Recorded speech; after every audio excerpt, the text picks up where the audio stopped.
Hey guys, really quickly, I'd like to discuss giving with you guys for today. The importance of giving goes way beyond anything that I could ever say out of my own mouth. But I'll just leave you guys with this one thought to just let marinate and sink in. When you give, it's a it's a reminder of where you could be and where you currently are, as well as where you're not.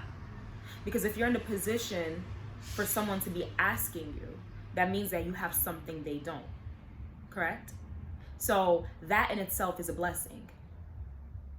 So whether you're giving to the homeless person or less fortunate person that you come across with on the street, or you're giving tithe and offering, or you're giving to someone who just experienced a really traumatic situation, like their house catching on fire, or other type of natural disaster or medical bills, whatever. I just want us to normalize abundant giving, and abundant giving without thinking about what that person is going to do with the money, or if they're going to put it to good use or not, and if they're really going to do what they said that they're going to do with it. If you don't feel comfortable, then don't do it.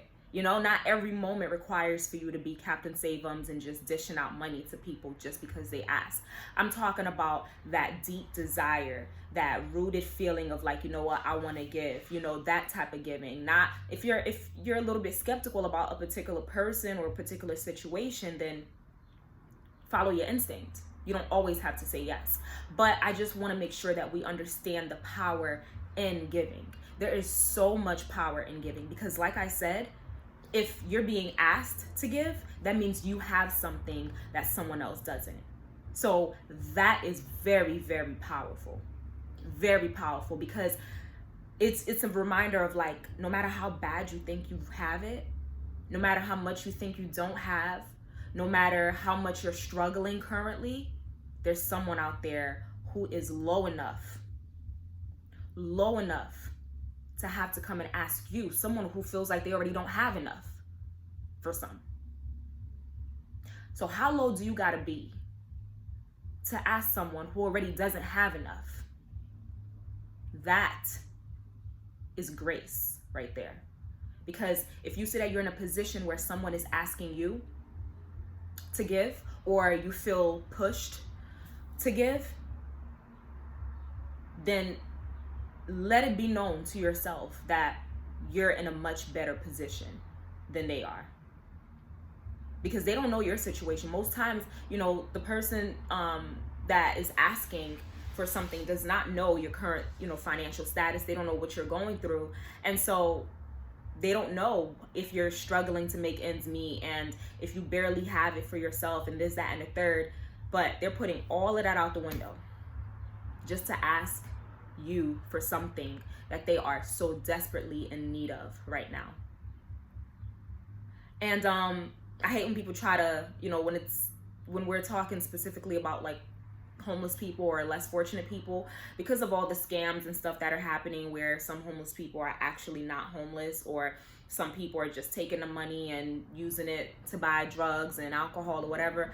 I'm like, if I gotta sit there and try to calculate what you're gonna do with this money, this change, these couple of dollars that I'm about to give to you, I got a bigger issue in myself than you do. Because, like, that shouldn't be none of my business. If I don't feel comfortable giving it, then I'm just not going to give it to you. If my spirit doesn't tell me to give it to you, then I'm not going to give it to you. But I shouldn't be there calculating, trying to figure out whether or not you're going to put this money to good use. Because what are we going to do? Start going around interviewing less fortunate people, homeless people, every time they ask us for change?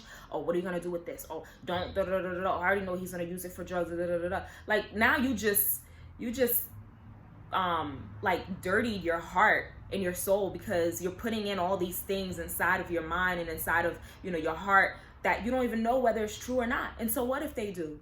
Like, you can't control that. Whether you give or you don't to them, they're going to find a way to get it either way. And so I'm not in the business of like enabling people to continue their bad habits, but I'm saying to whenever you're in the spirit of giving, give, and give willingly, because that means that you have something to offer.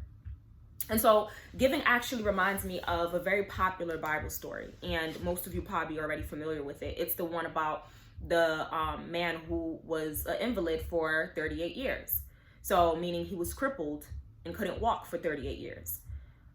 So he was, sitting by the pool of Bethesda, and there's this myth or this saying that, every once in a while an angel, from heaven comes and stirs up the water in the pool, and whoever jumps in first gets the healing. So whatever issues, that's where all the people with disabilities gather, whether you're visually impaired, physically impaired in any way. People who are sick and, handicapped in any way, that's where they come and gather, because they're waiting for their chance, their moment to hurry up and jump in that pool whenever it's stirred up by the angel.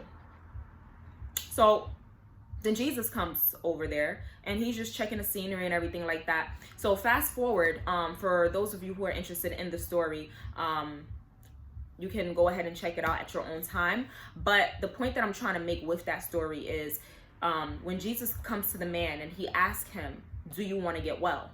I mean, we're all like, Jesus, seriously? That's a silly question. I mean, he's handicapped. Why wouldn't he want to get well? Do you really think that's an appropriate question to ask somebody who doesn't have something? Hey, do you want better for yourself?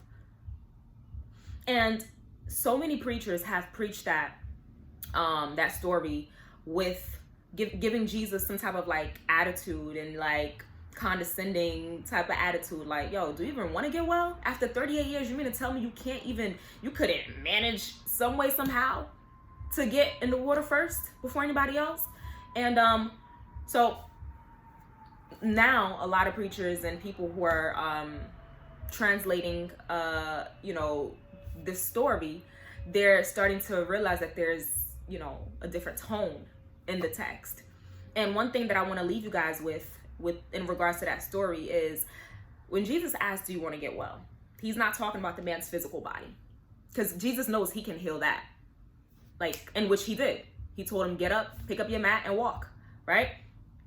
Jesus was referring to, do you want to get well? Meaning, are you ready for what comes after you get well? So back in that time, begging was an occupation. It was a full-time job for those people who are poor or who couldn't work for whatever reason, for some type of infirmity or whatever. That was literally their occupation. So that's what they relied on to feed themselves, take care of their families if they had any, to get by. And so they got used to that. That was their everyday life. Now, I'm about to heal you. You can no longer come here tomorrow begging for change. You can no longer use your infirmity as an excuse because you don't have an infirmity anymore, at least not a physical one. So I want us to take that same story and apply it into our daily lives, because each and every single one of us are that man in some way, shape, or form. There's an area, if not multiple areas in our lives, that God is looking at us and he's saying, do you want to get well? Because I can fix this, I can get rid of this, but what's in here is going to be left up to you. Like, are you ready for what comes after I get rid of this situation, after I remove this roadblock, after I bless you with this? Are you going to know how to handle it? So you say yes, you want to forgive your husband because after he cheated, but are you going to be able to move on without making him pay for it every single day that y'all are still married together? That's a question of, do you want to get well? Because a counselor and God can help fix your relationship, help keep y'all together. But if every day after the incident happens, you're still going to be throwing it back in his face, and you're still going to be bitter about the situation, and you're never really letting it go, what was the point of reconciliation? Like, if God heals a part of your body, that was sick or that, needed help or something, are you going to know what to do after that? Because now you can't rely on crutches to help you. Now you can't be, use that as an excuse. Like, oh, can you go get this for me? Or I need that. Or can you take me here? Can you take me there? Like, you're going to have to do some actual work after I heal this, after I fix this inside of you. So like I said, we all have an area in our lives. Like, you want restoration in your family, but are you still going to be bitter when your family starts to actually want to, be inclusive and making things work between you guys? Or are you still going to be stuck on the past of, oh, I've tried so hard and I've tried so much and I've done blah, blah, blah, blah, X, Y, and Z or whatever, or where were y'all when I was trying or whatever, then you don't really want to get well. Because God is not worried about your past and how you were living before. He's like, do you want to get well? Are you ready for what's next? How do you want to move forward, if you want to even move forward? And I'll give you guys another one, right? If you guys think that this is such an antiquated passage or example, look at slavery. A lot of people, when slavery happened, a lot of the slaves didn't know what to do with themselves. Freedom! Okay, where do we go next? We don't know how to be free. We've been enslaved our whole entire lives for generations and generations. So what does being free look like to us? You know what I mean? So that's the depth of that question. It's not just, do you want to get well physically? Do you want to be free physically? Like, are you ready for what's next? Because what's next is going to be a whole nother challenge, a whole nother journey that you're going to have to learn to adapt to. It's not going to come easy at all. So when you say you want better for yourself, be ready for God to ask you the question of, do you want to get well?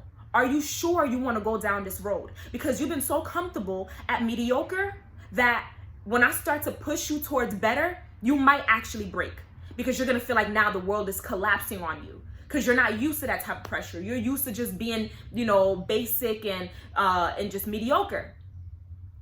So when you're ready for next, make sure that you train your mind and like train your mind up to be like, you know what, I'm ready for whatever that comes next. And I'm not going to be looking at the past. Like even in the story of Moses, where, he delivered the people of Israel from Egypt, from slavery in Egypt. And then, like halfway there, where they're like across the Red Sea, and then they have Pharaoh's army behind them on one side, and they have the Red Sea in front of them on this side. They're like, oh my gosh, why did we leave Egypt? Are you serious? The same Egypt that y'all was complaining because y'all worked senselessly nonstop? Y'all were like treated like garbage, and you're like, oh, even at least if we were in Egypt, we would have had, decent leftovers to eat from the masters and this, and we would have at least been able to blah, blah, blah, blah. Now look at us. You brought us here to die, Moses. So this is not anything new. This is literally the same stuff repeating itself over and over and over again. So in every situation of your life that you want change, you want better, ask yourself the question, do I want to get well? Because God can remove whatever roadblock, like I said, in an instant. The situation can change immediately. But if you're still stuck in the past, in your old ways of doing things, of thinking, come on, you're not going to go anywhere far. You are not going to get anywhere. You're just going to be so focused on blaming everybody else and everything else but yourself. So you want that promotion at your job? Are you sure? Because what's going to come with it, the work that's going to be required, that another type of headache. Yes, I'm not discouraging you from wanting better. I just want to make sure that we're preparing ourselves for what better brings, because better isn't just rainbows and unicorns. Like, it's going to require some true work. It's going to require a change in strategy. It's going to require for us to do something different and operate differently, think differently. That's what that means. So that's why I have a lot of sympathy, and I can empathize for people who are less fortunate, whether they actually have a home and they just love being out in the streets, because you could take the hood out of the person, but you can't take the person. You could take the person out of the hood, but you can't take the hood out of the person. You could take the poverty. You could take the person out of poverty, but you can't take the poverty out of them if they don't want to. So you could see that, this person that's out here begging in the streets has a home to go to, has a family that wants them and loves them, has money in their pockets, but they're so accustomed to that poverty mindset, that poverty lifestyle. They're so accustomed to being at the bottom, to begging, that they don't know how to be anything else. And so be humble when you're looking down on those people. Be humble. If you're not going to give, don't give. If it's not in your heart to give at that moment, don't do it. But don't condemn them. And don't look at them like, you know, oh, they're just da da da da. Me and my hard-earned money. Now you're already just tarnishing your heart. Like it's very ugly in there right now, because all of that is not required. Because I can look at your life. Anybody can look at your life and see areas where you are very like deficient in, where you could do better, but you're refusing to. So I know this was a little bit harsh, sorry, but I just really want us to wake up and, you know, realize that we're really not that much different from one another at all. And so while this person is begging out in the streets and repeating the same acts and, you know, which that seems senseless, there are a lot of things in our lives that need to be checked as well. A lot of habits that we have that we need to change. And we would like for the rest of the world to give us some type of grace. So why not extend that same grace to someone else? That being said, let me know what you guys think, and if you have anything to say. Don't forget to like, share, comment, and subscribe. Bye.